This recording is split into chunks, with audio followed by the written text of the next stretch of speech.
Our dancers just gave us a tour through this castle in Eisenstadt, which belonged to the princely Hungarian Esterházy family. For centuries, they controlled vast estates in the empire and lived in luxury. Joseph Haydn was employed as a servant here, creating and performing music for the prince's pleasure. Highly cultivated, Prince Nicholas Esterházy was an excellent musician, and Haydn composed over 170 works for him on the prince's chosen instrument, the baritone. Placed between the legs, the strings in front were bowed, while the metal strings in back vibrated in sympathy or were plucked with a thumb. I think it must have been extremely difficult to play. Composing in this isolated environment gave Haydn the freedom to experiment. His contributions to classical music cannot be overstated, and it is why the Philharmonic has chosen to honor him in his 200th anniversary year. He is known as the father of both the symphony and the string quartet. Later in his life, he heard the British anthem, God Save the King, and was impressed by its spirit of patriotism. Wishing to counter France's La Marseillaise, he wrote the famous folk hymn, God Keep Franz the Kaiser, to be sung throughout the realm on the emperor's birthday. He incorporated this tune as a series of variations in his famed Emperor String Quartet, which was premiered in this very room with the musicians sitting around this unique table. Now, let's return to the Golden Hall, where just 100 years ago, another famous chamber musician and past conductor of the Vienna Philharmonic premiered his evocative Spanish dance.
The waltz king, Johann Strauss Jr., was a superstar of his day and was said to command crowds of over 100,000 people, even in faraway America.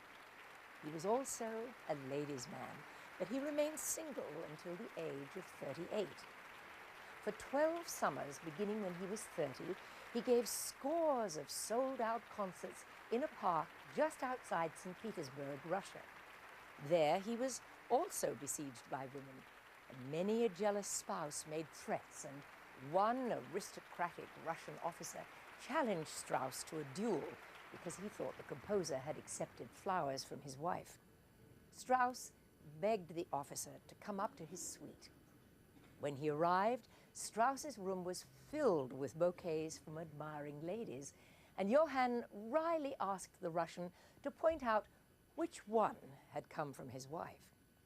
Mortified, the gentleman beat a hasty retreat. Gossips speculated about Strauss's relationship with other women as well. Strauss dedicated pieces to many of them. There was his Pavlovsk bonbons, the Olga polka, and another he dedicated to a mysterious young singer. The wags only learned of her name after the piece was published. It was the Alexandrine polka.